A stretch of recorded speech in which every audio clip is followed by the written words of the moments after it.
Welcome to another episode of Shane Plays Geek Talk. Thanks so much for pressing play. This week we have RPG designer Bruce Nesmith, and he's going to discuss his just, in my opinion, just fascinating career. He's a TSR veteran from back in the day, worked on things like Ravenloft 2nd Edition, Gamma World 4th Edition, Dragonlance, and a lot more. You also won't believe how Bruce got his job at TSR in the first place, and what his first day on the job was like. It was an experience, to be sure. He was also the lead designer on a little video game called Elder Scrolls Skyrim, and now he's a novelist. So I just had a great discussion with Bruce. It ran the gamut, if you will, from what he considers his biggest achievement while he was at TSR. What was his opinion of TSR under Gary Gygax versus Lorraine Williams? And what does he consider TSR's glory days? The answer might surprise you. What was Bruce's job description, actually, as he was the lead designer on the Elder Scrolls Skyrim? Why did Elder Scrolls Oblivion have a big celebrity, but Skyrim didn't? It's also interesting, Bruce was years ahead of the game when it came to his revamp of the armor class system for Gamma World 4th Edition. And what kind of feedback did he get once it released? What do you do when you want to play D&D, but you don't actually have the rules? Well, you invent it, including simulating the D20 with D6s. We also talk about writing for games versus writing prose. Also, Bruce's Loki in his novel Mischief Maker is not the MCU Loki. We go into a little bit about Loki of mythology and the trickster archetype. And then finally, at least as far as these notes go, I lament the lack of a werecow in TSR publications, but that's by no means everything we talked about. It's a great discussion. I think you'll enjoy it very much. Thanks again for listening, and here we go. Shall we play a game? Why, yes, I believe we shall. Oh, I got a live one here. Getting geeky in your speakers. It's Shane Plays Geek Talk, a journey into the things we love. I'm your host, Shane Stacks. Thanks so much for tuning in.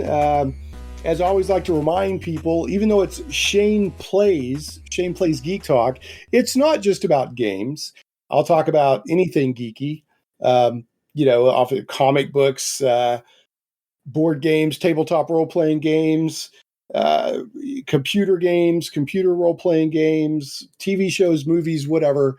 This week, however, we have a guest that has just a really great history with both tabletop role-playing games and video games with a specific focus in computer role-playing games.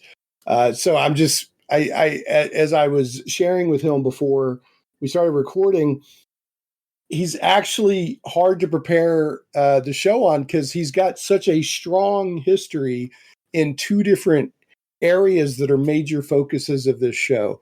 So, which is a good problem to have because no matter what we talk about, it's going to be interesting.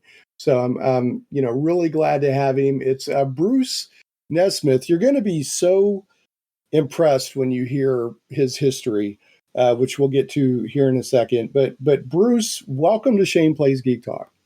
Oh, glad to be here, Shane. Thanks for having me. Really glad to have you. And I want to give a quick shout out to Steve Snyder of the Me and Steve Talk RPGs podcast for the introduction to you, Bruce. And I want to it'll be in the show notes for this episode at shaneplays.com, but you can hear Bruce's discussion with Steve. And Steve, I believe, I know it's Future Steve, and I can't remember what the other Steve is called, but they're both named Steve. And it's this Me and Steve Talk RPGs podcast. You can go to shaneplays.com, find the show notes for this episode, and I'll link to that episode if you want to listen to it, or just go to podbean.com. Did I see Beam? Podbean.com and search for Me and Steve Talk RPGs podcast, and you'll find their interview with Bruce and all their other episodes. Great podcast. I really recommend it. They have a real love for tabletop role-playing games. To introduce Bruce, I'm going to read his career section from his Wikipedia page, which is probably not comprehensive. And I'll invite Bruce to fill in anything that's missing or that he wants to add. But Bruce is also now became a novelist, and he has a novel out, which we will talk about here in a moment as well, called Mischief Maker. So now that he's done with his tabletop RPG and his computer RPG, computer video game work, now he's making Mischief in the novelist world. So we will definitely talk to him about that. But listen to this. TSR, that's right, TSR Incorporated hired Bruce in 1981 to do computer games on the Apple Plus. He soon moved on to be a writer of Dungeons & Dragons modules. After the original Dragonlance group began, the Dragonlance series design team was later expanded to also include Margaret. Is it White? Bruce, is it Weiss or Weiss? I always say Weiss, but I think I say it wrong. It's Margaret Weiss. Margaret, hey, I said it right. Margaret Weiss, Douglas Niles, Bruce Nesmith, who we're talking to right now, Mike Brault, hoping I'm saying that right, Roger Moore, Laura Hickman, Linda Back, Michael Dobson, and Gary Spiegel. Nesmith designed Ravenloft, Realm of Terror in 1990, which built on the ideas behind the Hickman's original Ravenloft adventure in an attempt to make D&D competitive with horror role-playing games such as Call of Cthulhu and Chill. Nesmith and Andrea Hayday designed the Dragon Strike board game, which was published by TSR Incorporated. And Dragon Strike comes up a lot, Bruce, when I'm out there talking to people that are reminiscing on, I don't know if you'd call it the glory days of TSR or whatever, but that game comes up a lot. His other design work for D&D includes the War Rafts of Kron, Saber River, Master Player Screen featuring the Spindle, the Book of Liars, or the Book of Layers, not the Book of Liars. Did they ever do a Book of Liars, do you think? That would be hysterical. I would love it if they did, but no, I'm not aware of having done it. A whole source book just full of liars. The Book of Layers 2, Tales of the Outer Planes, Monstrous Compendium Volume 2, Monstrous Compendium Volume 1, Hall of Heroes, Monstrous Compendium Spelljammer Appendix, Monstrous Compendium Greyhawk Appendix, Monstrous Compendium Dragonlance Appendix, Greyhawk Ruins, Touch of Death, Monstrous Compendium Forgotten Realms Appendix 2, Goblins Return, Dark Lords, Unsung Heroes, From the Shadows, Forbidden Lore, Van Richten's Guide to Werebeasts. Do you ever used to listen to Dr. Demento, Bruce? No, I never did, but I am familiar with him. One of my favorite songs of his is The Werecow. There's a song about a were, and it goes, moo, moo, moo. I'm the werecow. Anyway, was there a werecow in Van Richten's Guide to Werebeasts? There was not, although a werebull or were-auroch would have been wonderful, but we didn't think of that. Yeah. So anyway, that is a tangent. Let's continue going here. House of Strahd, they created Ravenloft campaign setting, 2nd edition, Hour of the Knife, First Quest, Dark Sun, Monstrous Compendium Appendix 2, Terrors Beyond Tier, Psionic Artifacts of Athos, and Domains of Dread. And then I don't see it listed in here, but I know you also worked on Gamma World, one of the editions of Gamma World. Gamma World 4th edition. Yeah, so which there's a really interesting discussion in there about armor class that I want to get into. And then in 1995, Nesmith moved into the computer game field, contributing to the Elder Scrolls 2 Daggerfall role-playing game, Terminator computer games. He became a senior designer for Bethesda Game Studios, where he worked extensively on the Elder Scrolls 4 Oblivion, its expansion, The Shivering Isles. He also worked on Fallout 3 as a guest writer. Now, I'm sure there's some other stuff, but that's a lot. I mean, that is a great biography. Was there anything you wanted to add to that? You probably missed my most current signature product, which would be the Elder Scrolls V Skyrim. For which I was grateful to be given the task of being the lead designer. Oh, you were the lead designer on Skyrim. Correct. That's no small thing. That's my number one credit. So I can't believe. Yeah, this needs to. This Wikipedia entry definitely needs to be updated. So that's a major credit. So there, as I said before, there's so much stuff I could get into that is of interest personally to me, and I know to my listeners. But before we keep going, tell us a little bit. You've now jumped into the world of novel writing, and you've got a novel out, and I think you're working on the sequel, but you've got a novel out called Mischief Maker. Tell us a little bit about Mischief Maker. Mischief Maker is probably best described as an urban fantasy book. It features the Norse god Loki, who is currently working as a stage magician in the suburbs of Chicago. And someone makes an attempt on his life, and he has to go back into the 9 realms and figure out who is doing it, why they want him dead, and of course, as is always the case with these things, end up saving the world. And the sequel to it, Odin's Escape, just went to my editor, so it should be available in the next 6 to 8 weeks, I would imagine. So, would you describe your Loki as a reluctant hero? He is definitely a reluctant hero. He's a little bit of a coward. He doesn't want to get into fights, but sometimes the universe just forces it to happen anyway. So, and I know that your Loki is not the Marvel Cinematic Universe Loki. Not even close. I actually did a tremendous amount of research into Norse mythology, and I tried to keep very close to that source material.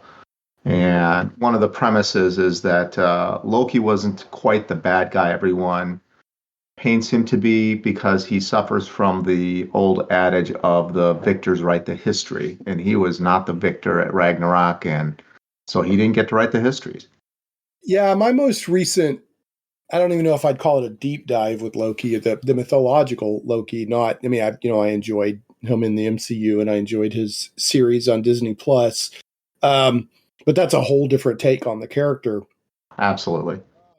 I wasn't that long ago, the past 2 or 3 years, I listened to Neil Gaiman's Norse mythology book, where he writes the Norse mythology as if it's fiction, as if it's prose, but he tries to kind of somewhat stick to the original mythology.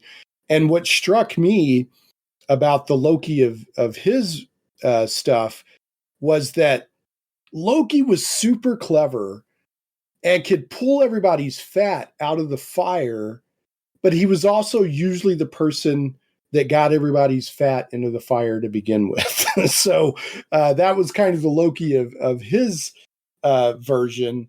And then, of course, towards the end, they all get tired of him and they catch him and put him in that eternal torment, like in the cave or whatever. So your Loki, would you say that's a fair characterization, that he's spending all of his time getting himself out of the trouble he got himself into? Or is that yet more of kind of like the victor rights? Well, he's definitely a trickster. Okay. So he gets into trouble and then has to get himself out of trouble, and he gets other people in trouble and has to get them out of trouble. So that part definitely matches. But part of what I did was I took the character of Thor and had him be more the school bully who ends up getting in trouble, and Loki has to save him, but ultimately Loki gets blamed for Thor getting in trouble. Of course. All of that's ancient history by the time my story takes place. So did you see, like, as you were doing your research into Norse mythology, did you see like echoes of that? Or was that more of your take on the character? Or did you say, no, Loki was actually kind of done wrong here? That's more my take on the character. If you look into the actual mythology, you can divide it into 2 parts. The early days, where Loki is actually a companion to Thor, and while not necessarily seen as his equal, seen as a valued sidekick, and frequently is considered to be one of the good guys. Even though he does bad things occasionally, he always makes up for it. But he's seen as an equal partner to the other Norse gods in a lot of ways. And then all of a sudden, Balder gets killed. And for no reason whatsoever that the Norse myths are willing to explain, Loki is guilty of killing Balder. And at that point, everything gets flipped on its head, and Loki becomes the bad guy. They hunt him down and they punish him. And then when he escapes, he brings the giants in to destroy Asgard. So he kind of has these 2 lives. One where he's Robin to Thor's Batman, and then later where he's the villain who destroys the world. You've done a lot of writing in your career for games, and again, I'm going to touch on a lot of things that came up in your interview with me and Steve Talk RPGs, but I'm trying to take it a different direction. I'd like people to think of this as more of a companion podcast episode, and I really recommend people go listen to that. But you got into one of the more quote unquote creative aspects of game design is the dialogue. You know, going from decades of game design and game writing, dialogue writing, this, that, and the other, quest writing, whatever, was it hard to shift yourself mentally into doing pure prose? Not as hard as I thought it would be. And I suspect that all my years doing writing of various sorts helped that tremendously. But the primary difference really is the dialogue is the same. And all my years of writing dialogue for video games definitely paid off. But you don't write narration for video games. You don't describe the scene. The scene is whatever is on the screen. It's literally portrayed visually, which is obviously a superior way to do things. And I had to learn how to write that part well. So the dialogue came very naturally. I struggled a little bit with the narration, but from my years at TSR, I also had some narration experience, so I was able to draw on that to bring it forward. But that's really the main differences involved in that. And but did you find it? I guess, you know, if you're developing for an RPG or a video game or something, it's a group project. If you're writing, other than like maybe your editor or some beta readers or something, it's I would imagine it's much more solitary. Was that kind of hard to adjust to?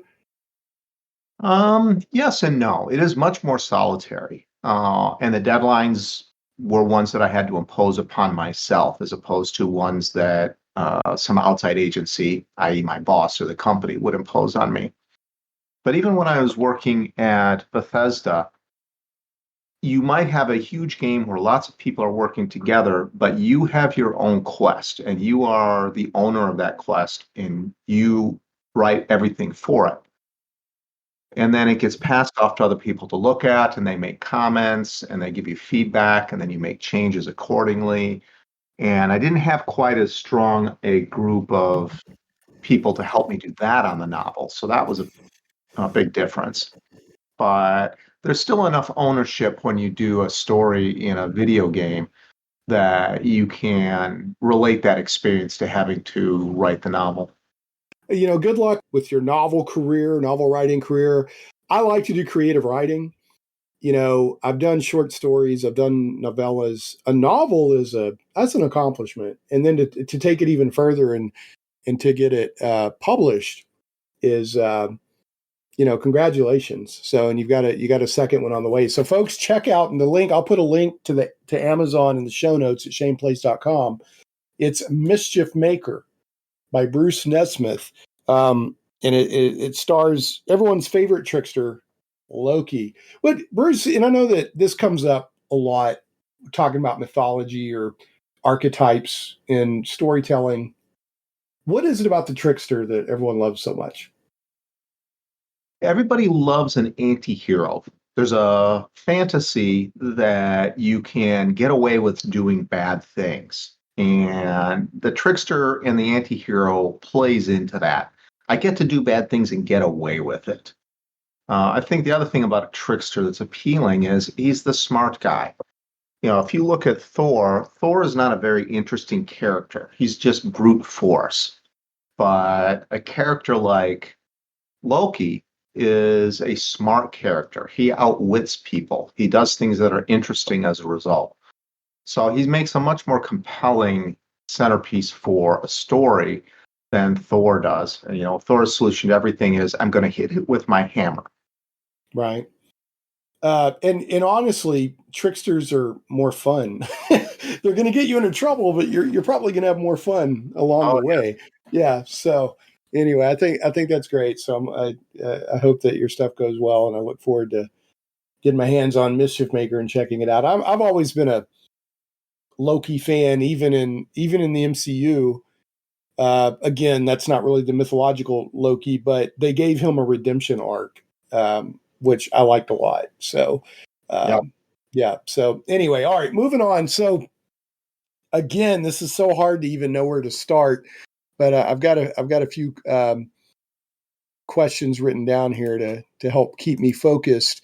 I want to start with this. Okay, so you started with TSR back in 1981.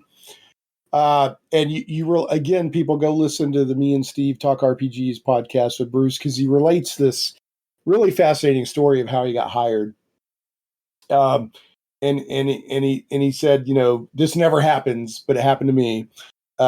Because he had developed a computer game based on Dungeons and Dragons while working over the summer at his college. TSR caught wind of it up and offered him a job doing video games based on D&D. But for the full thing on that, go listen to the other podcasts that I'll link. But what I want to ask you is the name of that was Dungeon. Correct. And I'm like, Dragons. The name of that was Dragons. oh, the name was Dragons. Okay. Yes, I may have said it was Dungeon in the other podcast. Okay. That's wrong. Well, that's what I was looking, because like that perked my ears, because there was another dungeon that showed up on a mainframe, and I didn't know if maybe there was some cross pollination there, but it was called Dragons, and it was a big hit at your university. So tell us a little bit more about that. Well, this was in the days of ASCII art. So the idea was that you had a big dungeon. It was 10 levels deep, and you would see the dungeon with walls that were made with pound signs, and periods were open spaces.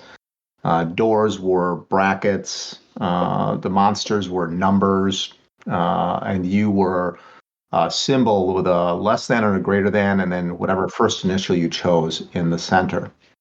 And that's the level of the graphics. One thing that I did do that was kind of fun was it had an actual ray tracing for what you could see. And ray tracing makes it sound like it was really complicated, but when you're dealing with something 2D and specific location based like that was, it's not as hard as it sounds. But it literally would be whatever you'd be able to see from that location was printed and nothing else was visible. Now, when you say printed, was this one of the games, or the output, was this actually printing on paper, or was there a screen?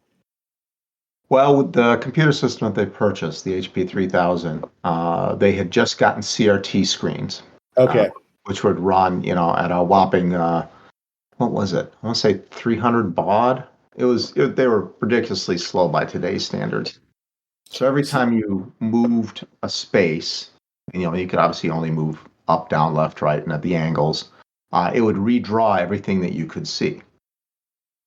And so you'd have this, long list of what you could see going up off the screen for as far as you could scroll back to look at it if you wanted. So I imagine there were a few people who played it on paper terminals, but if they did, they wasted a tremendous amount. Yeah, a lot of paper. Yeah, that's crazy. So, and you said it was you developed several games. Yeah. But this was the hit. This was the big one. This was the big one. And as I said in the other podcast as well, when everybody came back in the fall, my games were the only games that were available because it was a brand spanking new computer system.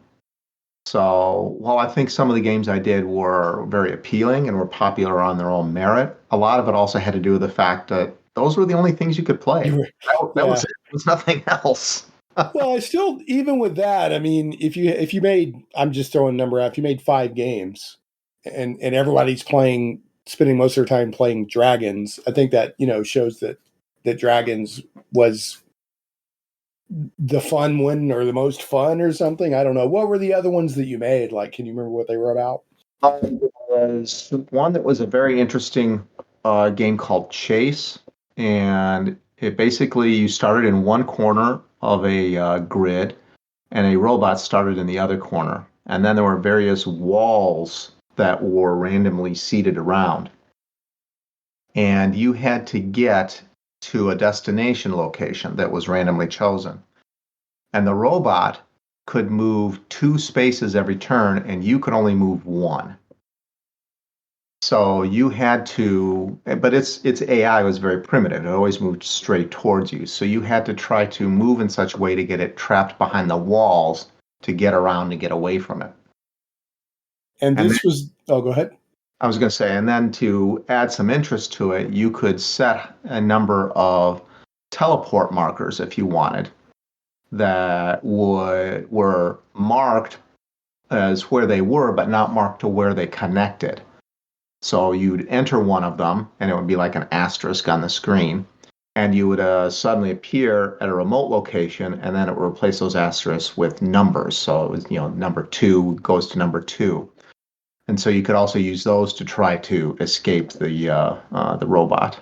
Were you surprised that out of the games that you put together that Dragons was the most popular? I was not surprised. I had put way more effort into it. It was a lot more interesting gameplay.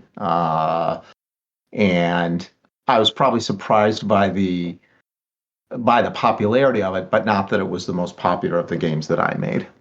It sounds to me like you were already a Dungeons & Dragons fan, and you made the game because of that. Is that correct? That is correct. I was introduced to D&D in high school. I was I want to say a junior at the time. A little fuzzy on the memory there. But a friend of mine's older brother was in college, and he brought it home, and he had the old white box set. Mm-hmm. And he introduced us to that. And it's one of those, I imagine everybody has these moments when they first play Dungeons and Dragons, but it's one of these eye-opening experiences where you never even considered that a game could be this. You're used to, and for me, it's much more primitive war game experiences, because back then they didn't have all the cool stuff we have now. But, I'm playing Parcheesi and chess and Othello and games like that, and all of a sudden I played Evening of Dungeons and Dragons, and it's like, this is completely changing my world. It's completely and utterly different from anything I've ever even thought of experiencing before. Yeah, it's like you have those moments where you're like, something resonates with you so deeply, you're like, how lucky am I that this even exists? That, like if I was born 100 years ago, I would have missed out on this kind of thing. So you became a fan based on the original white box D&D, and then you were at school, and I believe you were studying mathematics, correct? Correct. I went to Beloit College, and there I started off in physics and chemistry and math, and found out that I'm decent at physics but not good enough, and that I'm really bad at chemistry. So I ended up getting the math degree because it turns out I was pretty good at math. And in the process, I was running a homegrown campaign, D&D campaign for some friends, homegrown rules and everything, because I didn't even know where to buy the rule set. So, you just made it up based on what you remembered of playing? Yep, just made it up. It was a 2d20 system where you roll 2 20-sided die to attack. And made up all my own creatures, and because I didn't have any polyhedral dice, we were literally rolling multiple d6s and using them to simulate what the 20-sided dice would be like. It was horribly painful. But also fun. I mean, I don't know, there's a part of me that loves that kind of thing. Like I love that. Oh, let's roll these dice and make them work, and how do we simulate that with these dice? So, do any of these? Does any of your old computer code or any of your old rules from these, from your homegrown D&D game, does any of that still exist? The friend of mine and I who developed it, and he did more of the work than I did in high school, he's still got all of that, and he still actually runs that same homegrown rule set. He never got into the official D&D stuff, but he still runs an occasional campaign with that and still plays it. I haven't played that rule set in 30 years or more at this point. As for the computer stuff, I was contacted about 5 years ago by somebody in the Hewlett Packard historical users group. I'm sure I'm getting that wrong, but it's a group that preserves software written on Hewlett Packard computers. And there's these user groups all across the country for different computer systems that do this. And they came across an old mag tape that had my game on it. And he sent it to me. And he sent it to me with an HP 3000 operating system simulator. So I was actually able to crank up that game and play it on my PC for a little while. How kind was that of them to do that for you? That was spectacular. I mean, it was very surreal to see the title screen come up with my name underneath it, even before I had moved a single space on the track. So what was the experience like playing it again? Were you like, this is wonderful? Or you were like, well, now that I've got all these decades of design under me, were you just seeing it from a designer's standpoint? Or there was a lot of nostalgia involved in it. The game obviously does not stand up to even the most primitive of MUDs that are still going around today or even 20 years ago. But, the nostalgia factor for me, seeing my old work and remembering, oh, geez, I really did do that. That's kind of cool. It's hard to beat that. It's reliving the glory days, like Bruce Springsteen sang about. Yeah. Well, your hard work that summer resulted in you getting a call out of the blue from TSR saying, hey, job? That's crazy. It did. Nobody ever gets a lightning bolt out of the blue like that. So that's such a great thing to have happen. Just to give people the cliff notes, TSR, who wanted to make video games, caught wind of your game and called you out of the blue. Offered me a job, and I never even contacted them. And as I say at the end of that story, no one should ever wait around for someone to offer them their ideal job, because it can't happen to you because it happened to me. I'm the only person it can ever happen to now. Yeah. You've used up that bit of luck or that critical role or whatever in the universe. That was my critical hit. That was my natural 20. Yeah, crazy. So speaking of natural 20s, do you remember how when you were simulating a D20 with D6s, do you remember numerically how that worked? Oh, yeah. You'd roll one 6-sided die to determine 1 through 4. You had to re-roll the 5s and 6s. And that would determine which set of 5, 1 to 5, 6 to 10, 11 to 15, or 16 to 20 you were in. And then the second die, you'd only pay attention to 1 through 5, and you'd re-roll the 6. And then that would give you your full D20. So basically, you were rolling those 2 dice, and it was rare you didn't have to re-roll at least one of them, and frequently you'd re-roll a few times. So, and given that there were 2 20-sided die, you had to do that twice. But it works. It does. Right? So mathematically, it worked. It was painful, but it's one of the things that also let me know that this is something that engages a lot of different people's imagination, because they put up with that in order to play this game. And in those days, it was pure dungeon crawl. I mean, D&D in the late 70s was all dungeon crawl. There wasn't any big stories. There were no master villains. It was just, you start off at the entrance to a dungeon, and you go through and you beat up creatures and come back with loot and buy better equipment and go back in and do it all over again. That was the whole thing. Which is right. And that's an important point, because the roots of tabletop role-playing are so heavily influenced by Dungeons & Dragons, and Dungeons & Dragons is so heavily influenced by that concept.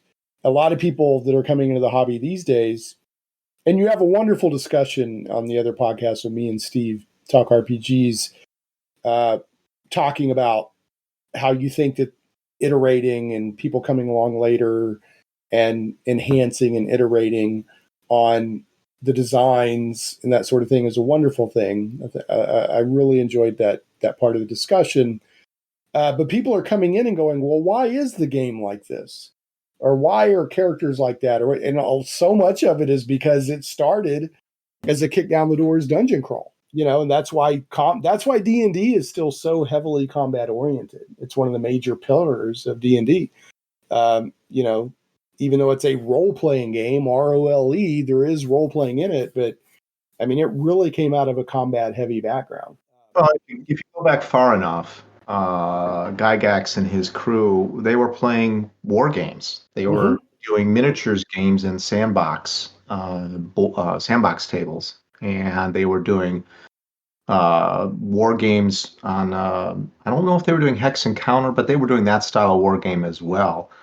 And so for them, it was just all about war and combat. And then one day, somebody, it wasn't Gary, it was his companion, who said, "Well, I'm going to give this guy a personality, and he's going to have special attributes." And that opened that door to what it means to be a character who has special powers, a hero. Right. Yeah. And there's a lot of different things in the history of D&D. It's one of my. I'm a armchair scholar. Love going into it, but one of the major leaps in game design or whatever, and it may not seem like a big deal now, but at the time it was huge to go from a miniature or a piece represents an individual and not a unit of 5 individuals or 100 individuals or an army or something. That was a huge leap in the chain that led us to what role-playing games are now. So when it comes to your math background, do you feel that was a... Oh, and I wanted to add before I forget, when you were programming this original game that led you into the game industry, getting that job invite, I think, did you say you were working in COBOL? Well, I was programming in COBOL to create the new accounting system for the college. And that was my 9 to 5. And then I'd spend another 8 hours doing my game, and that was done in BASIC. Okay. So whatever the BASIC was on that HP 3000. Yeah, they had their own special version of BASIC, which was slightly better than the original BASIC, but not a lot. It still used line numbers, for example. Line numbers. Okay. I mean, yeah, I learned on line numbers back in the day. Oh, so yeah. I'm still super comfortable in BASIC. I love BASIC, actually. I mean, it has a lot of flaws, but it did what it was supposed to do, which was to make it easier for people to program. Yeah. So anyway, all right. So moving on. So you made it to TSR. They offered you a job. You said, "Let me think about it." Yes. Sounds like you were excited for it. Oh, yeah. So, and they hired you to do, now the Wikipedia entry says they hired you to do games on the Apple II Plus. Was that the only platform they were developing for? And what games were they trying to do when they brought you in? Well, actually, when they first brought me in, and actually, I can give you a story I did not give the Steves of my interview and my first day. So I'll fold that in and then answer your question directly. When I went to my interview, I was totally raw, right out of college. I'd never been to an interview. I didn't know what to expect. And they sat me in the corner of a room for the vice president of sales and marketing, Will Niebling. And they had arrayed around me, I want to say it was 8 chairs with various people, including the director of IT, the managers that I'd end up being reporting to. And I'm sitting on this little folding table in the corner, and they're all in a semicircle in front of me, shooting questions at me. Wow. That's much more aggressive and corporate than I would have expected for 1981 TSR. Well, I mean, TSR was trying to be corporate. They were struggling to succeed, but they were trying. And I didn't know any better. I just thought this is how interviews were supposed to go. So, I'm sitting there answering their questions and doing the best I can. And, they ended up offering me the job. And then my first day on the job, I showed up in a suit because I didn't know any better. And the standard clothing, office wear at TSR in those days was ragged jeans, tennis shoes with holes in them, and dirty T-shirts. Hold on. So how long did it take you to live that down? Years. It took a long time to live that down. Long time to live that down. How were they dressed when you were at your interview? Were they all in suits when they were interviewing you? Well, I was interviewed by, I think it was like 3 VPs as well as some middle and lower level managers. So there were all levels of dress there. Right. But I took the better safe than sorry approach when I put my suit on for my first day at work. And you walked in and everyone's like, who's this new executive? No, my suit didn't fit well enough for that. Okay. But so the building at the time was in downtown Lake Geneva, and it was a building that was in danger of being condemned. And in fact, about 10 years later, I've heard about this building, actually. Yeah. And in fact, it actually was condemned about 10 years later. So I go in, and this building it's a wreck. It's a former hotel that they had turned into an apartment building. And now all the little offices, I mean, you could see like the closets and stuff like that. It was a very surreal experience. There was an actual kink in the hallway. It took a little bit of a jog to the right. If you were to lay a round pencil on the floor, it would actually roll towards one side or the other because the floors weren't level. And so I go into this room. I'm in my suit, and Mike Price is there. And Mike is a really sweet guy. He's a great guy. He's an artist now, and he's doing really fabulously well at that. But he was my boss, and he had shaggy long hair down well past his shoulders and a scraggly beard. And he was dressed like I said. I don't remember the specific clothes, but he was very dressed down would be an understatement.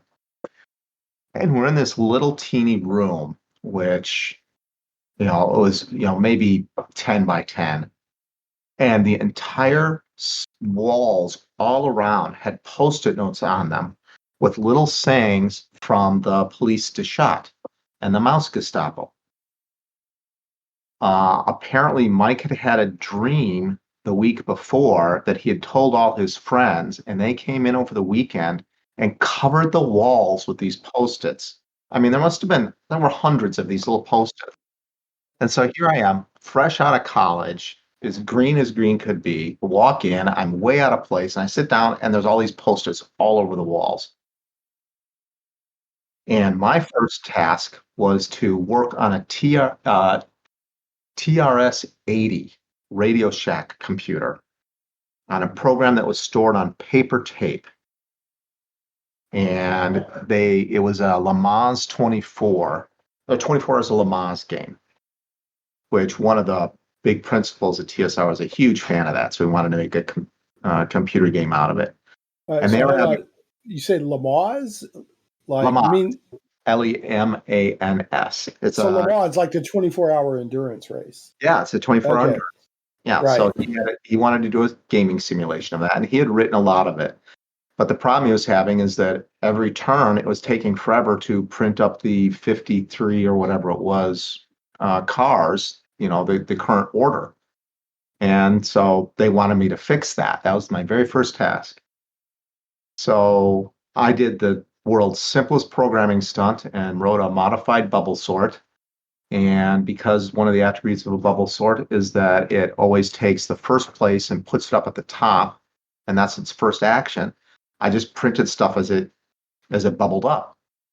And they were really impressed with the fact that now it was printing stuff out quickly. And I was just kind of shaking my head inside because this is like the simplest, most rote programming task you could come up with. Right. But well, to you though, right? Because you got that program. I mean, you probably learned, who knows how much you learned just programming those games over that summer. Having to solve those problems. So tell us a little bit more about these yellow stickies. They were from what sources again? There's a French graphic novel series called The Mouse Gestapo. Okay. And it features, obviously, is satire, black satire about World War II and the Holocaust. But it features two principal groups, the Mouse Gestapo and the Police de Chat. And that is the cat police in French. And I'm sure I'm butchering the French pronunciation because I do not speak French. But Mike Price spoke French, and he was reading it in its original French. And so there's all these things like, the Mouse Gestapo is watching you. The police to shot have your number. All this kind of stuff, all with these dark twists, all printed little drawings of, mice in Gestapo hats and cats in police uniforms done by the art department. And, I look up from the TRS-80 and there's like 40 of them on the wall in front. With all these like grim. Yes. You're like, where have I gotten a job? Surreal doesn't even begin to explain it. You're like, I better not mess up. They're watching. Yeah, and here I am sitting in my suit. Yeah. So what did you remember what you wore the next day? Oh, I came in jeans and a t-shirt for the next day. Yeah. So I got with the dress code pretty quickly. I quite literally, that was the only suit I owned. So you're like, okay, thank goodness I don't have to wear that every day. Well, I mean, because a lot of people I understand in the early 80s, that still would have been kind of the dress code at some companies. Most companies. That just shows you, the culture of TSR in the early 80s, that people were just dressing and getting the job done like that. So it was probably a very fun atmosphere to work in. Now, so when you were working on the TRS-80 and fixing that stuff, like, do you remember what other games they had? They were trying, because I don't know, I do not remember TSR putting out any like non like D&D related, or you know what I'm saying? So the fact that they were working on racing games or whatever kind of surprises me. Do you remember any other kind of titles you were working on in the early days? The racing game never saw the light of day. None of the TRS-80 games did. But shortly after they reformulated that department, Mike Price moved into, I want to say he was one of the writers. I'm not 100% sure on that, but I'm about 80% sure. And they moved us into the new building down on Sheridan Springs Road. And from that building, they decided to have a pair of programmers, and Mike was out, so I got to be the boss, quote unquote. And I hired a programmer named Keith Engie, who was brilliant. He wrote in assembly language. And Steve Sullivan was our artist, and he did the art for it. And we did 3 games for the Apple II Plus. And one of them was the Dungeon board game, which was a staple at TSR for a while, Young Children's Games. And I did that game. The Dawn Patrol, which was a real-time flight simulator, wireframe with an actual valid horizon and probably 20 different biplanes with proper line art views out the cockpit of them. But it was also running at a frame rate of about 5 to 8. So, 5 to 8 frames per second. You literally watched it redraw. Oh, wow. But that was Keith's thing, because that needed to have the speed of assembly language to get that to operate properly. And while I was good at math, he was way better at the 3D math than I was. And the third game was Theseus and the Minotaur, which was my game. And that was another 3D maze game with line drawing, first-person perspective. And you were wandered through a maze, and you had to avoid the Minotaur, the Minotaur's wife, and the Minotaur's baby, or son, while finding things like a sword or other things that would help you. And you had to try and get your way out of this 3-level maze. And those are the 3 games we made, and they actually did print them and did sell them. And, tens of people bought those. Tens of people, I tell you. Well, I'm actually reading here on the CRPG Addict, and he said that he's like, TSR made a brief foray into games and published Dungeon computer adventure game, Theseus and the Minotaur, and Dawn Patrol. So were those the only 3 that actually got published while you were there? Yep, those are the only 3.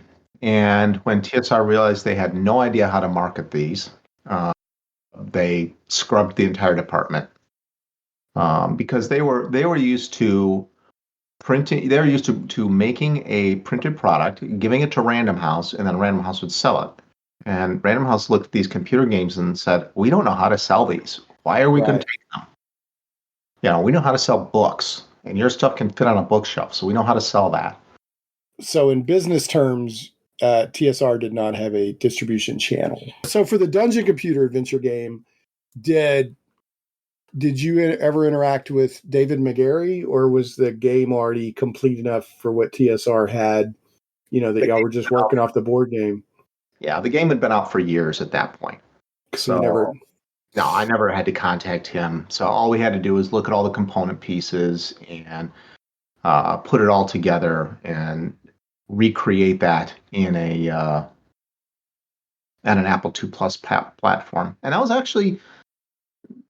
a good game. I mean, we did that well. I mean, obviously we didn't design the game. It was the board game, pure and simple, but it played well and it was fun. And, I was probably, of the two that I did, that was definitely the better effort. So it's a shame that, the marketing channel or whatever you want to call it wasn't there, because TSR could have expanded their, operations. A lot of people think of TSR as, Dungeons and Dragons and Star Frontiers and, Gamma World and Boot Hill, all these games. And they did make those games, but TSR was always putting out, all kinds of other stuff too. It's obvious to me that once it outgrew just Gary Gygax basically, and his initial folks he was working with, it, there was an effort for TSR to just be a games company in general. Yes. And so I think a lot of people don't realize that with TSR. They so associate it with Dungeons and Dragons, which of course was its most magnificently successful product. But TSR was not just sitting around, riding on the coattails of D&D. They were trying to be a game company in general. So it's fascinating stuff to look at if you go down the history of everything that they put out.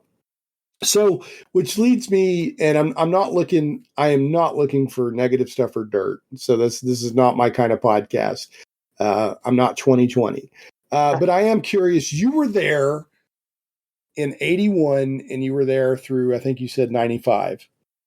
Right. So you were there for several years while Gary Gygax was still there. And then I believe in 86 is whenever, depending on whose version you listen to, he left or was forced out or whatever. And then there were some tough years financially while they were trying to, turn things around or whatever.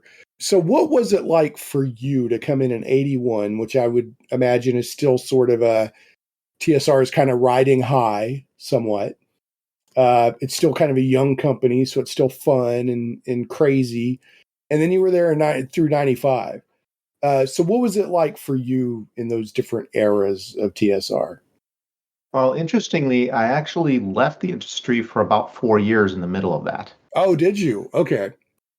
So I started in 81, and then I'm going to give approximate dates for this because it's been so long. I left in 85 and came back in 90. I want to say that's about right. Okay. Were you there? The joke was it was 4 years, 4 years, 4 years. That I was like, every time I was someplace for 4 years, I switched. Went someplace new. And those numbers don't quite add up to 4 years, but that's roughly what it was.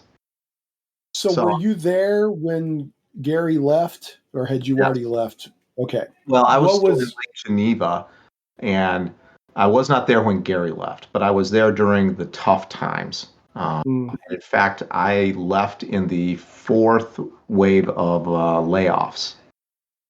And my departure is something that I think my wife forgave me for about 5 years ago, maybe. Maybe she hasn't forgiven me yet at all, totally. But our boss, Harold Johnson, came to the group of designers, because this is the fourth round of layoffs, and said, hey, I'm told I have to lay one of you off, and I don't know what to do. And so I said, you can lay me off, Harold. I will volunteer. This is what my wife has not forgiven me for. Right. So you And didn't come home and say, I got bad news, honey. I got fired. You told her. I volunteered to lose my job. But I also knew of all the people there with my computer background, I could get another job. And then they would struggle to get another job. And things weren't going well there. I mean, it was not going to be a positive place to be because, this is the fourth round of layoffs. 2 weeks later, I had a job working at a company that, interestingly, their initials were GBS. Working at, they did high-end presentation systems for Fortune 500 companies. So I was still doing programming, still heavily involved in computers. And I did writing on the side for TSR during those 4 years. Doing various some of the products that you mentioned, like the monster manuals. I did entries for those as to make extra money during those years. And So during you those, I'm sorry, go ahead. I was going to say during those years is when Lorraine Williams bought the company from Gary. Like I said, I'm not here to do dirt. A lot of people are like kind of down on Lorraine Williams. Sometimes I look at it and I go, well, I mean, there was financial straits, and what do you do? So I try to give her the benefit of a doubt that she was sitting there looking at all the financials and trying to keep the company afloat. But there's other people that were there that may have different opinions. That's one rabbit hole I haven't gone down too far. The closest I've come to that is there's are you familiar with John Peterson? Yeah, the name rings a bell. He writes very scholarly, well-researched history books on the history of role-playing games. And he recently came out with a book called Game Wizards, which goes into a very scholarly, well-researched portrayal of those years, down to the numbers and the finances and all that stuff. But anyway, so you were contracting or freelancing during that time and doing some extra work? Yeah, and then the place I was working at went through tough times. And so I left there, and Jim Ward was gracious enough to rehire me back at TSR. And the next 4 years, I would say, were probably one of the glory periods of the company. That's when second edition was in its ascendancy, and there was a huge proliferation of campaign worlds. That's when Lorraine Williams, and she had pluses or minuses just like Gary did, but she brought the company to a professional standard that the previous administrations were struggling to get them to. Well, and that's the thing, looking at history and taking emotion out of it, which, like John Peterson is good at that. You had the first phase of TSR, the first glory days or whatever, you had gamers who ended up running a company. Correct. And then they did not know what they were doing largely. I mean, the chief operating officer was a former pharmacist.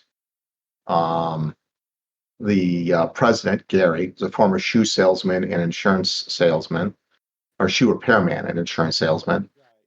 You could just go down the line. Everybody had done something that was not that. Right. They'd all just come together for their love of gaming, and suddenly D&D took off like a rocket and they were trying to hold on.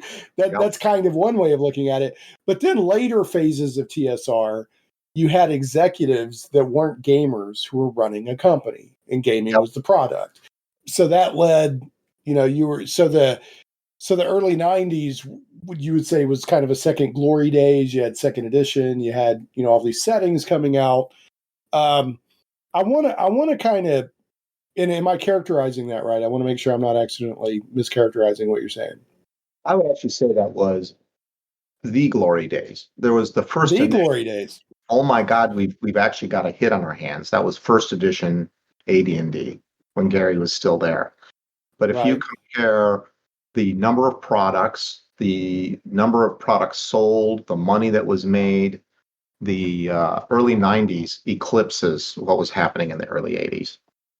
So for cultural cachet, that when Gary was there was the big boom, but for actually running a successful, profitable company, you're saying the early 90s was really the boom. More hearts and minds were affected by the early 90s by far than the early 80s, in my opinion.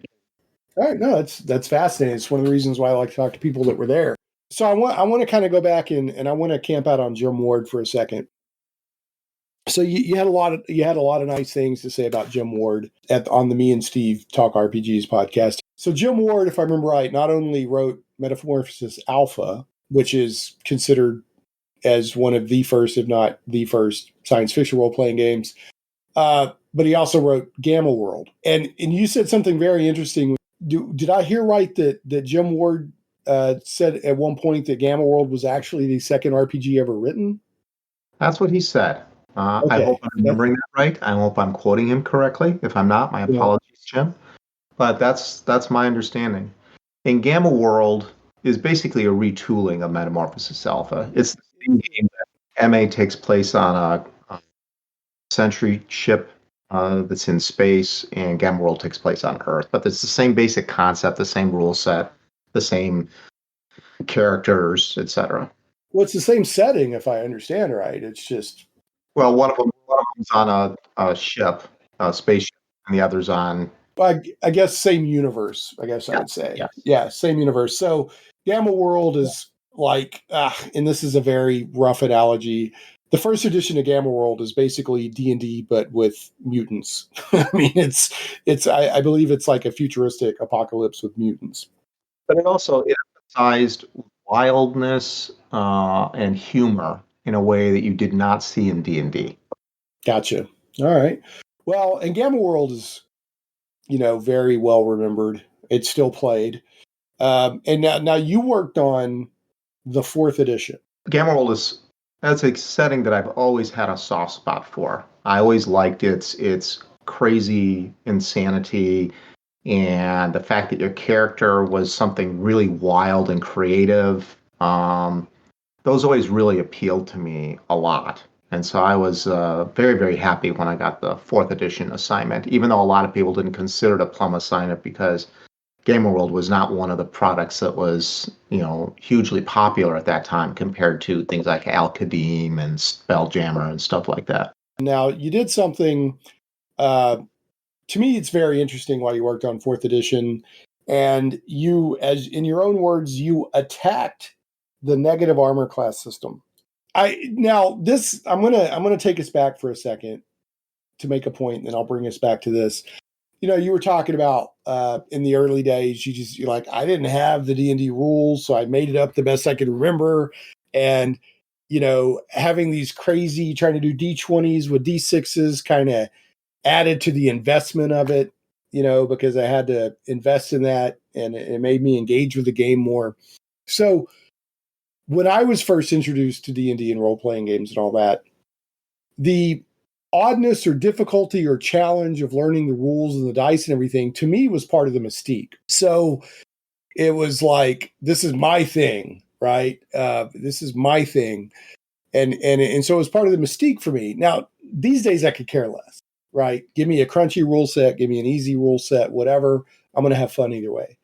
But at the time, having that, you got to roll high or low, but the armor class goes down, and the lower the armor class, the harder you are to hit, and but your levels go up and all this. And a lot of people complain about that in retrospect, but it never bothered me. And in fact, I kind of liked that, to be quite honest. But while you were doing 4E for Gamma World, you said that you attacked that, and you basically came up with what they use now, which is armor class goes up, starts at 10, rolling higher is always better, and which is basically kind of how it's done now. Yeah. So was it the gamer you or the mathematician you that did not like the negative armor classes? It was probably 60-40 the mathematician. Everybody at TSR disliked the negative armor class, but it wasn't something we could change. I mean, and it wasn't something I would have recommended that they change in the middle and midstream. And so nobody bothered to sit around and try and figure out how to do it better.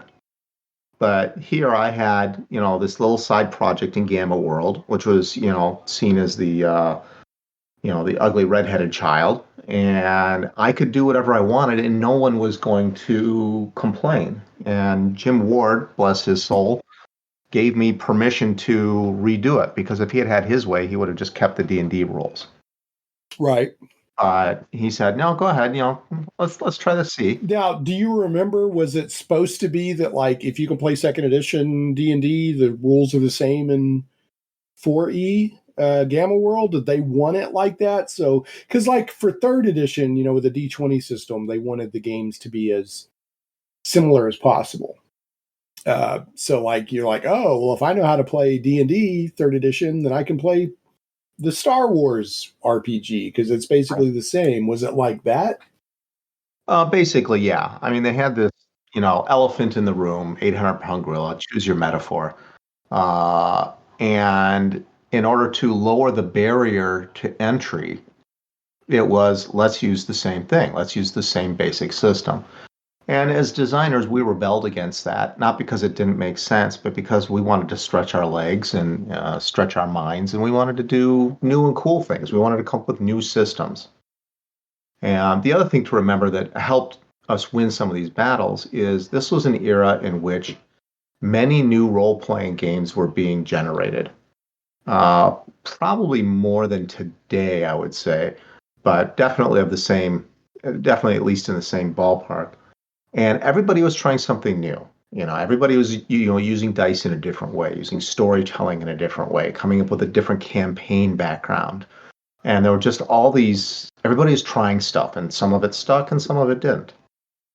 And so when we wanted to try something, and in my case, it would be for Gamma World, we had kind of had that argument in our back pocket. It says, look what these other companies are doing. Let's give it a shot.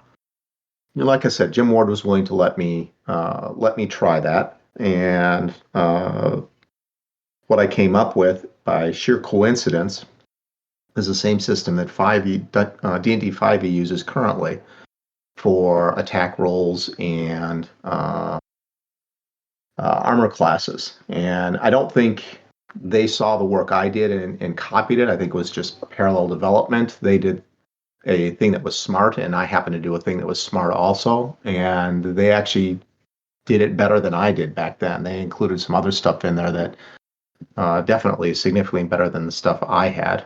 Their advantage and disadvantage system was not something I thought of, and I think that's just a brilliant way to do things. So when you did that, and the game was published or whatever, did you get any feedback on that mechanic specifically, either from outside or inside the company? I did get some feedback. Definitely more negative than positive. People who played D&D and were so used to that system were confused.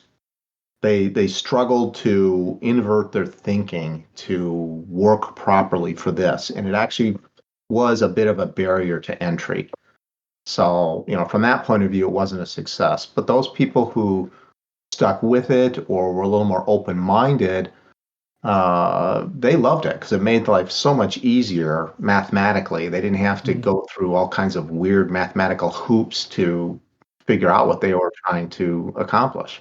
Back in the day, Bruce, I mean, people forget you had to have a separate chart for each class's two hit table.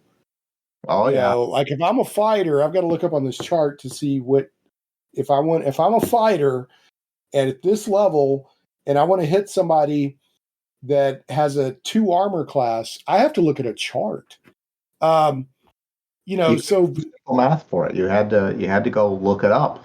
So I agree that for new players and for easier adoption and everything, that having the positive armor classes and all that makes more sense. But my what you imprint on when you start playing is special to you, right? Usually, so I imprinted on that older way of doing things. So Yeah, I want to kind of jump back a little bit. You were saying that in TSR that there was resistance, like the developers, the designers. You were saying pretty much universally disliked the negative armor classes. Yeah. Really wasn't going to change anytime soon. What do you think that was basically just because, well, that was Gary's way he did it, so we're not going to change it? Or was there more practical reasons, like we would have to rewrite all this stuff? No, there's very practical reasons. You have to remember, Gary was not at the company at this point. This was during Lorraine's administration. That's right. Yeah, because we're talking second edition. You had something that was working. You had something that your entire audience understood and knew how to deal with. And it wasn't going to actually make an enormous difference. So why upset the apple cart?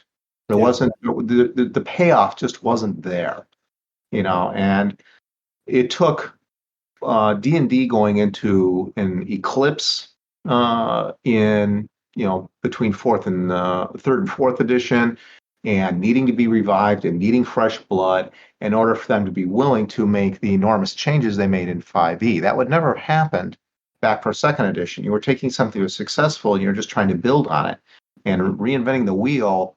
That's not smart business, and it wouldn't have served the players either. You've shared that you feel that 5e is a wonderful edition. Mm-hmm.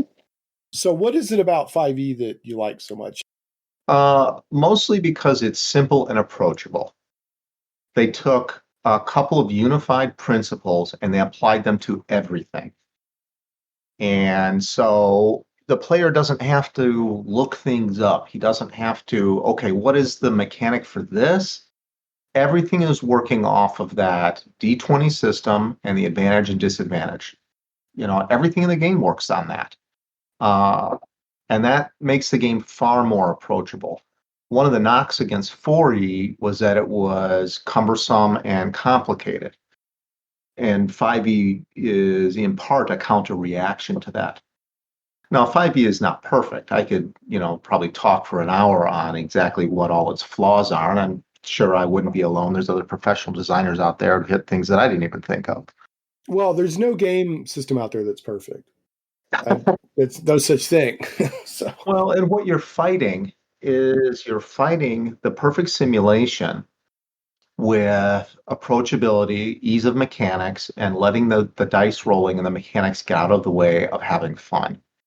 And those two things butt heads, they collide in a hard way, and you have to make hard choices. And fourth edition chose to go more for the simulation side. They were more miniatures heavy, and that's what they wanted to do. And it doesn't make it right or wrong. They were making that game for that specific purpose. They were valuing the simulation and the realism more for their audience. And 5e decided, let's value something else instead. And the places where 5e falls down almost universally are, okay, this just doesn't feel right that this is the chance of this happening. For example, the advantage-disadvantage system, which I absolutely adore. I think it's fantastic. But when you start getting to the edge cases, where your two hits, your attack roll values are close to 20 or close to 1, the whole thing breaks down.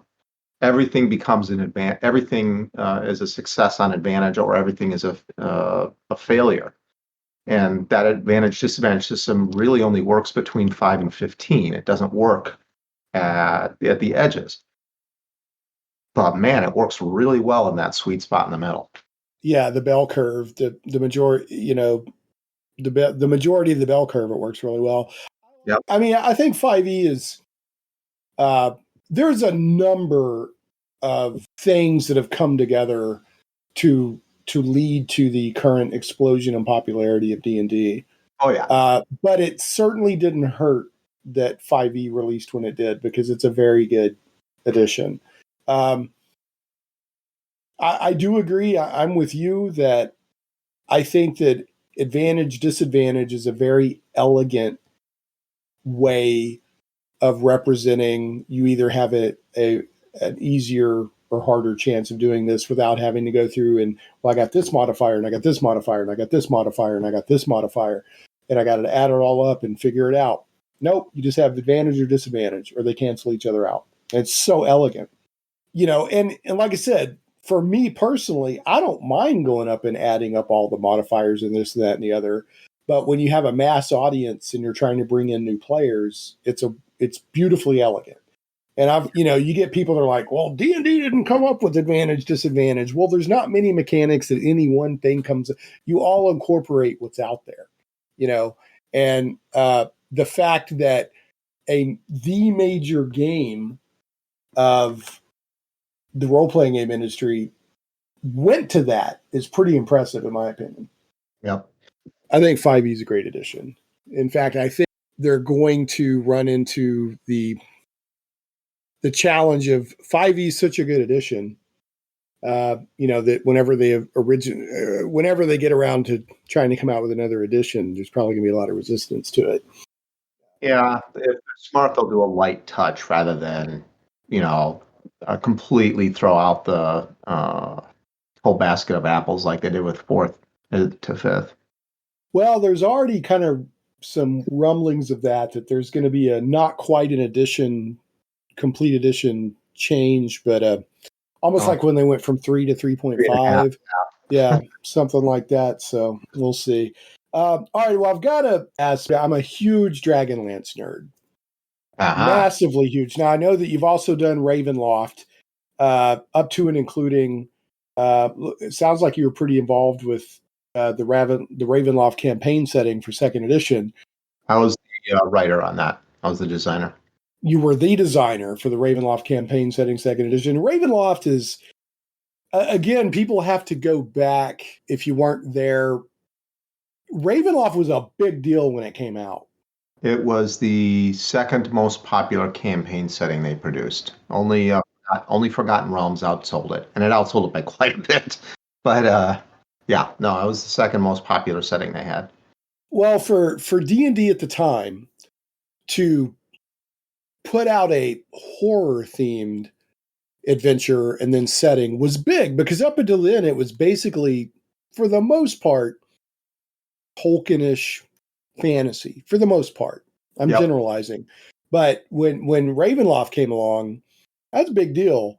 And then that kind of led, to all these other wonderful settings that and themes that TSR and now Wizards of the Coast has explored with Dungeons and Dragons. But I do have to go back now. Before I get off of Ravenloft, is there anything you want to say about that? Because that's a pretty big deal that you were the writer on the 2nd edition campaign setting. Well, I said at the top of the show that Skyrim is probably my most significant credit. The Ravenloft box set is clearly my 2nd most significant credit. That's the pinnacle of what I did for TSR, just like Skyrim is the pinnacle of what I did for Bethesda. So I'm very proud of the work I did there. Andrea Hayday is credited on the box set as well. She was my editor, but her work was so wonderful and important that we actually gave her a box copy credit as well. And she did a fantastic job with that with me. Did the Ravenloft campaign setting have any werecows in it? No, I did not have any werecows. Shane Van Richten's Guide to Werebeast didn't have werecows, and the Ravenloft campaign setting, get off the werecows, man. I'm sorry. I've got to milk it. All right. So now, how did you get that? Talking about plum assignments. I'd already been doing very well. Jim was seeing me as someone that he could count on. Jim Ward, that is. And when it came time to do Ravenloft, I desperately wanted to do it. I'd always loved the original i6 module by Tracy Hickman, and so I lobbied hard for it. And I don't remember how it ended up me getting it, but I want to say that Jeff Grubb maybe had something else he was on, because he would have been the guy who would have beat me out for it if he had wanted it. I don't know if he was working on Al Qadim at the time or if he had some other. Oh, he was doing the Marvel Comics stuff. He was doing the Marvel role-playing game, so he may have been balls in that. Which is another personal favorite of mine. I loved that Marvel RPG. Well, I'm glad you got to work on Ravenloft. And I remember you saying that I think Jim Ward or somebody came to you and said, you got to put some actual rules in here because you were having so much fun with the writing, the setting. For a campaign setting, and there was hardly any rules. And he was like, "No, you got to have some rules in here, dude. You got to give them something to do." Well, that's cool. So I'm congratulations that you got to do that. All right, so let's talk a little bit about Dragonlance, and then we'll wrap on some of your video game stuff. And there's probably people listening that are like, how can, you got to get into all this video game stuff. And you're actually, hopefully, I know you've reached out to Matt Barton of the Matt Chat, and I sent him a message too. So hopefully before too long, you'll get to talk a little bit more about that with Matt Barton. So this will be the second and hopefully a series of 3 interviews. So Dragonlance, and this also reminds me to ask you, so they shut down the computer game division or whatever, and did you just automatically make the jump to writer, or were they just going to let you go, or okay? No, they offered me the opportunity to be a part of the writing department, and they offered Keith the opportunity to be in the IT department. He was a pure programmer, whereas I was more of a hybrid. Gotcha. So I made the transfer over to writing and learned that writing is hard the hard way. All right, I've got to ask about Dragonlance because I'm such a Dragonlance nerd. So according to the Wikipedia entry, it says after the original Dragonlance group began, the Dragonlance series design team was later expanded to also include, and there's several big names here we kind of talked about at the beginning of the podcast. Now, at what point of the Dragonlance arc, I guess, if you will, because you had the modules, and then you had the books, like at what point did you get involved with Dragonlance? Fairly far down the chain. I was one of the also rans for Dragonlance. Tracy Hickman and Margaret Weiss obviously were the principals. Doug Niles played a huge role. And then I was just one of the guys who also wrote some of the module materials. I'm going to hopefully get the number right here, but I want to say it was DL4. But the one where they go into the Dwarven ruins. The geomorphic city was something that I worked on, and I did work on that particular module and one other, which one it is escapes me. So I was a peripheral player on Dragonlance, unfortunately.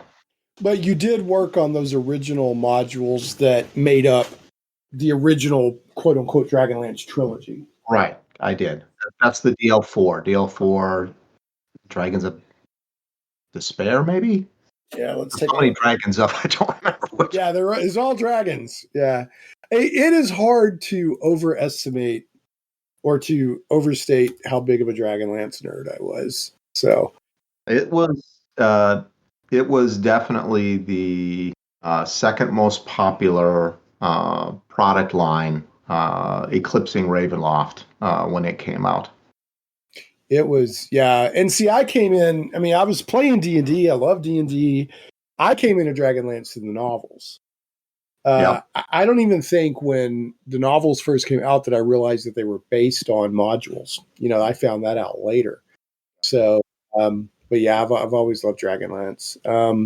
Now, according to this, DL4 is Dragons of Desolation. The one where they go into the Dwarven city, that's the one, regardless of what the number of the name is. The party must find the doors of the ancient Dwarven kingdom of Thorbarden. Yep, so, that's it. Yeah, that's cool. Yeah. So what was it? I mean, when you were working, and obviously, you're saying that you weren't the core, it was like Margaret Weiss and Tracy Hickman and et cetera. But did you get a sense when you were working on Dragonlance that it was either special or going to be special? Or did it just seem like another product? No, it had the stamp that Tracy was able to put on his products that other people really didn't. He had this sense of story that transcended the the mundane and stereotypical stories that the rest of us tended to tell. If you look at the Ravenloft module, the story that's in there is, it's a classic love story. Nobody was doing love stories for D&D. I mean, come on. Mm-hmm. And Dragonlance was the same way. It was all about these set characters who were living out this grand, expansive story. And we'd never done, pre-generated characters that were supposed to be really important before. They were always an afterthought. But by making these characters be special and have personalities, it made something different. It made something unique. And the story was told over 12 and later expanded out to, I want to say, 16 modules. So it's this huge story. And it doesn't hurt that it featured dragons either. Campaign world was, it was different. It was a little bit special. It was a little bit unique. And like you said, we'd been doing nothing but standard, generic, Tolkien-esque campaign settings, Forgotten Realms, and prior to that, Greyhawk, and they were just plain vanilla fantasy. Yeah, I've heard Dragonlance described as the Star Wars story of D&D, and I don't think that's necessarily off the mark. It has this grand epic, I don't know. I mean, it's not Star Wars. I'm not saying it's just Star Wars with D&D trappings, but it has that, I don't know, kind of epic story level or something. So anyway, I've always been a big nerd, so thanks for that kind of insight, that even as you were working on it, because of like Tracy's approach to it and everything, that you could tell that this was good stuff. So by the time you were working on DL4, was it already within the company, that was it apparent that like they had a hit with Dragonlance, or did the hit only happen with the books, or like when was it obvious that Dragonlance was like a big deal money wise? I don't think I could put a specific line in the sand and say when, but it was pretty early on that they knew it was being successful. Yeah. But I don't know that I could tell you precisely when the realization hit. Definitely the novels were a big part of it, because we had never done novels before. I mean, that was the opening foray into novels, was Dragonlance. And, I think our audience had been hungry for years to have novelistic treatments of the games that they played, and to be able to take the setting that actually featured story, as opposed to, let's go into this castle and kill everything in there, and then let's go into this hole in the ground and kill everything there. And then let's go over to this tree hut and kill everything there. It really resonated with them. And, the sales on that were huge. They were enormous. You're talking about novelization of the games and people being hungry for that. I didn't know that I was hungry for that until I encountered it. Mm-hmm. And like, I picked up Dragons of Autumn Twilight, the novel, and I didn't realize until a little ways, I was like, this is novelized D&D. And I mean, it blew my mind. I was like, this is, yes. It was another one of those like moments, like, I can't believe this exists. I was so happy. Yep. Yeah, it was really cool. But, I also want to talk about Ravenloft. With your love of Ravenloft, you're talking about Tracy Hickman kind of giving that stamp to things more than just a generic, fantasy adventure or whatever. Like you mentioned, is romance. Ravenloft's basically a gothic romance. And then also, and I'm sure you know this story, but for the benefit of my listeners, where Ravenloft came from is Tracy Hickman was on a dungeon crawl, and they ran into a vampire and like killed him or something. He's like, why is this vampire even here? Why is this vampire here in this dungeon? It's just some random vampire. And so that led him down the thought process to coming up with like Strahd and Ravenloft and all that. Yeah. So I've always thought that was really interesting. So he had that approach to things. Not that, and like we've said before, not that there's anything necessarily wrong with a dungeon crawl. They're fun, but it bugged him. He's like, why is this vampire here? He's just here, like randomly in this dungeon. Take that approach to everything around about that time. It was like, okay, just putting a random creature in a room why is it there? What's the rationale? How's this work? And you start to see more and more of that seep into the other adventures as well. So, I mean, it sounds like that you have respect for Tracy Hickman. I definitely was very impressed with the stuff that he did. I worked with him, as in the same building with him for many years. So, we gamed together a few times, and yeah, I mean, he was definitely a good guy. It's one of those things that would have been. I would love to be a fly on the wall, in some of those game sessions when the old TSR people were playing. That'd be a lot of fun. So, all right. Anyway, moving us on. I got to talk about video games a little bit, or else I'll probably get strung up with your history in video games. So, you worked on Fallout. Well, first of all, let's go into this because it's been more and more common for me to run into this pattern of tabletop RPG designers making it into video game design. Oh yeah, it's very common. Yeah, talking about Zeb Cook and others. So how did that happen for you? Well, for me, I was doing pretty well at TSR, and I had been doing more and more of the board games and the products that were trying to lure a younger audience into the game. And so I was, in much more contact with the upper management than most of the other designers as a result. And I kind of became disenchanted with the direction that TSR was beginning to head in. And at that same time, video games were starting to really hit their stride. Computers were getting more powerful, and the graphics were definitely a notch up. And me, with my computer background, it was like, this is what I really want to do. I really want to go try my hand at this. So those two pressures, one carrot and one stick, kind of moved me out of TSR and into video games. And I applied it to Bethesda Softworks, and they were making, this monster role-playing game called Daggerfall. And, I wanted to be a part of that. So your first job in video games was Bethesda? Yes. Okay.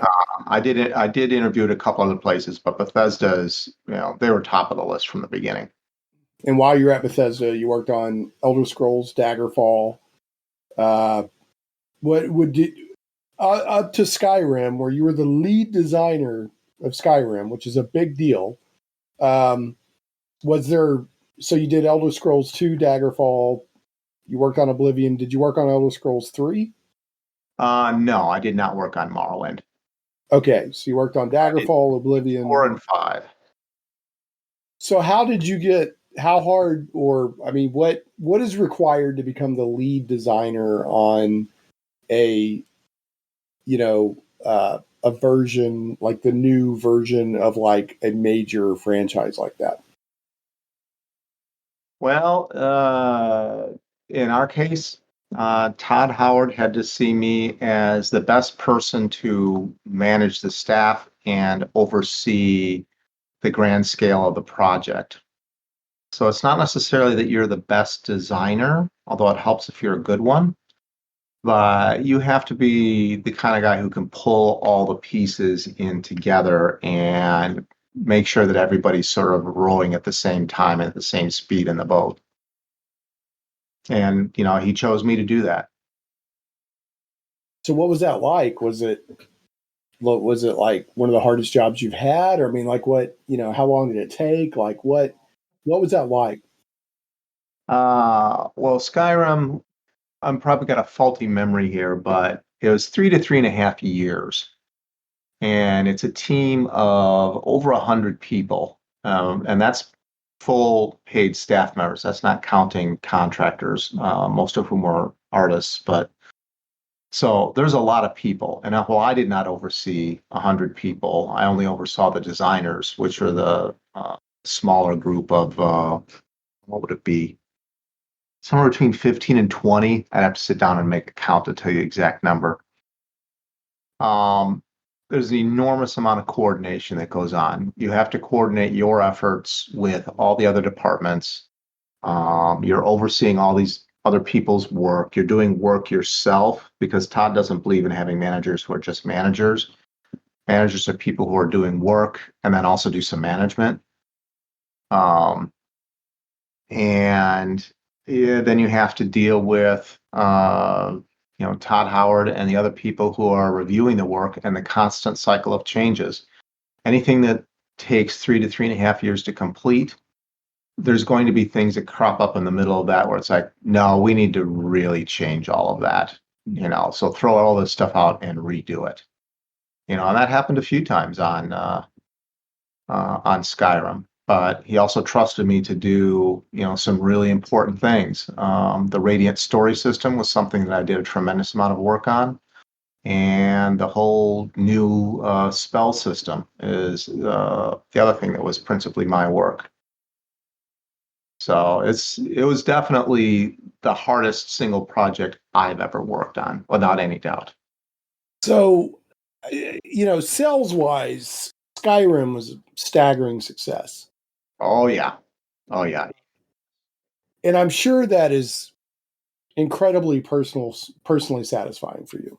But did it throw doors open for you? People are like, oh, you need to come work on this huge project, and I mean, what was it like to be part of that, to be such a major role on such a successful game? Here's the thing about Bethesda, particularly during those days. Bethesda's turnover rate, and Skyrim is over 10 years old now. Bethesda's turnover rate was almost non-existent. People who worked there stayed there. They just didn't leave. It was a really good place to work, and everybody wanted to be a part of it. The kinds of games they were making were setting the industry on its ear. And the company treated you really well. And so everybody was constantly getting offers. I was scouted numerous times and nobody was biting. And I didn't bite. I didn't want to go other places because a lot of other places at the time, they were not good places to work. The places that would have put me on big projects or paid me the big bucks or whatever combination of them it would be, were not going to be as good a working condition as what I had at Bethesda Softworks. And so there was like, why would I want to leave? I'm at the top. And all I'd be doing is taking a step down. So what did you work on after Skyrim with Bethesda? I worked on Fallout 3, Fallout 4, Fallout 76. I worked on Skyrim's DLC. When you're working on video games, the project time is extremely long compared to what we had at TSR. At TSR, you do a 32-page product in 1 month. That was the standard writing rate that you had. And when you did a big box set, 6 months was the most Jim would give you, no matter how many pages were in it. If that didn't break down into 32-page pieces, well, you just had to write faster. But here, you're talking about a 3 to 4 year project. And then the DLC were 6-month projects for the shortest ones. And that's, what the long pole was for the old TSR products.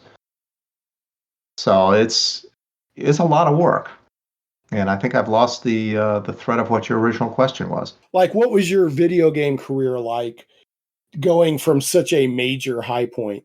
Like, did you want that kind of role again? Or was it like, my main question was like, what happened next, which you've answered, but did you want to do that kind of lead designer role again? Or were you kind of trying to wind things down or? Well, there were two principal people who were doing lead design work at Bethesda. That was myself and Emil Pagliarulo. And Emil was the Fallout guy.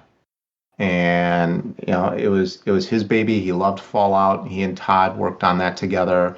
And so he was the lead designer for the Fallout projects. although not Fallout 76, because that was a very different kind of project.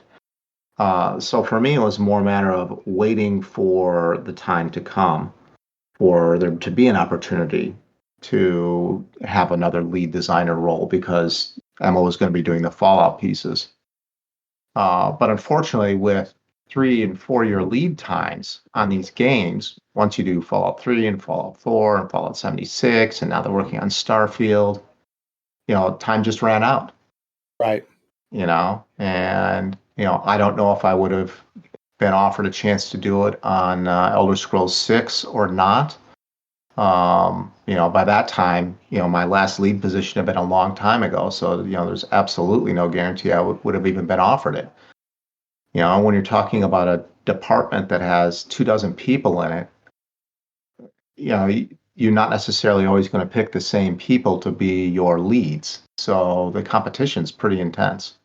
So if, once you get that position, you have to be willing to understand that on the next one, you're not it. Emil was, after leading Fallout 3, he was not a lead for Skyrim. That went to me. And so he had to take a backseat role just like I did during Fallout 4.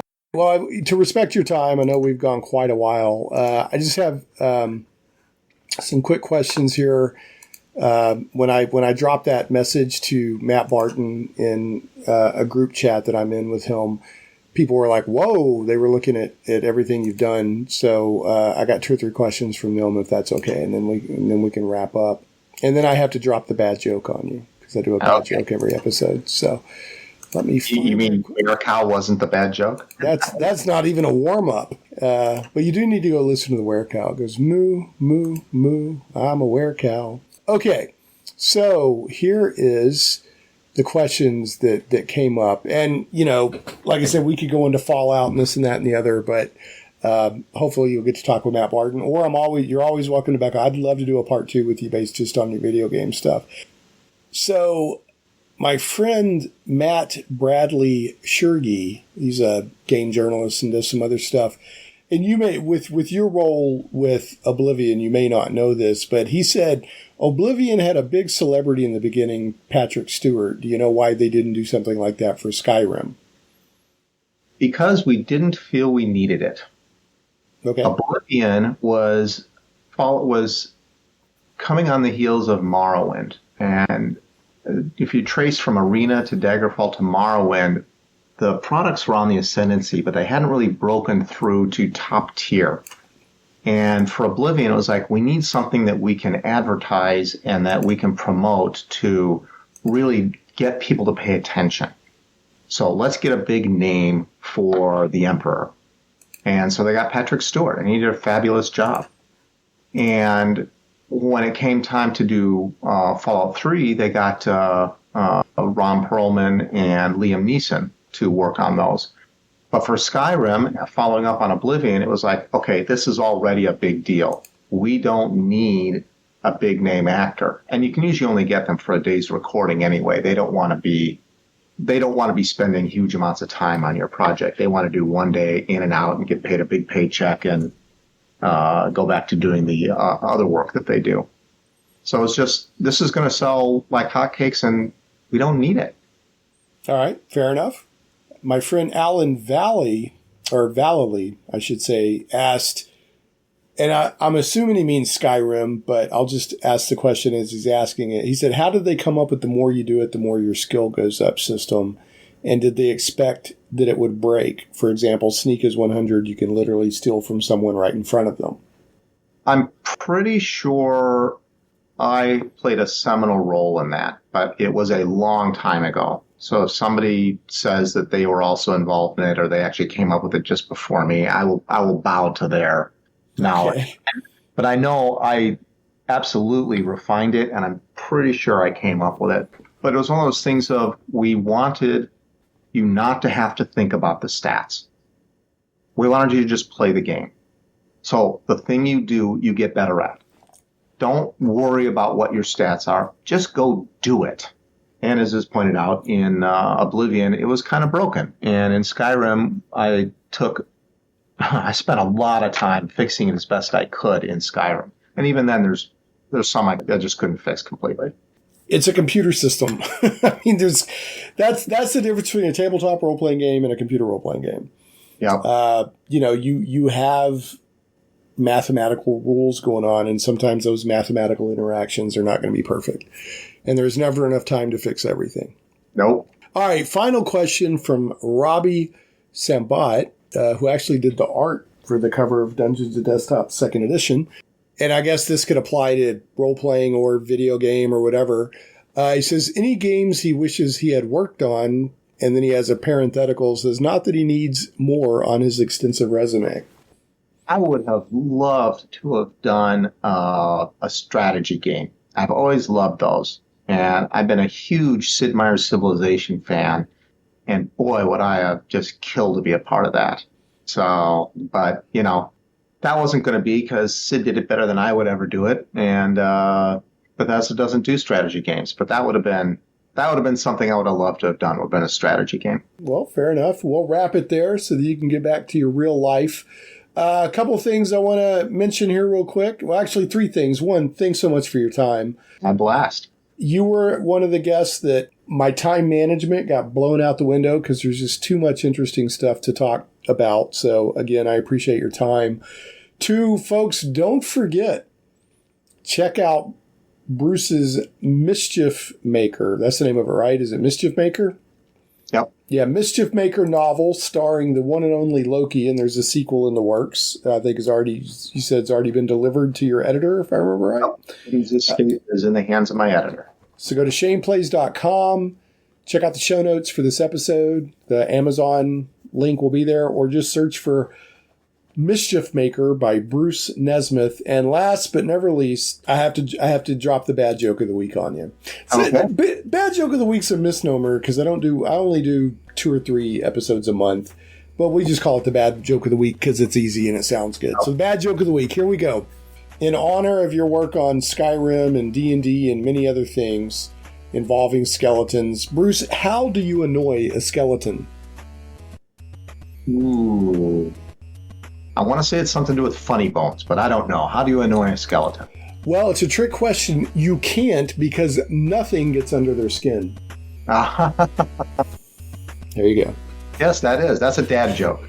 Yes, sir. The worse, the better.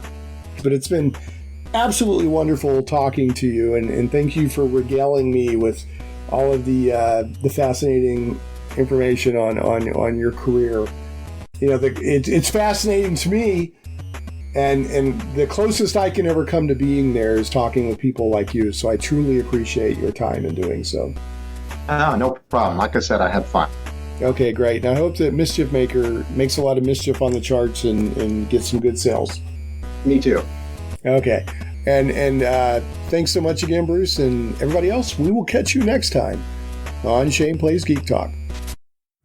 Thanks so much for listening to Shane Plays Geek Talk. I certainly hope you enjoyed this journey into the things we love. For your convenience, show notes with helpful links for each episode can always be found at shaneplays.com. You can catch the podcast in several places, including on the blog at shaneplays.com, iTunes, Google Play Music, Stitcher, Podbean, Amazon Music, Verbal, YouTube, and more. Shane Plays is also carried on sci-fi.radio. Sci-fi.radio is sci-fi for your Wi-Fi.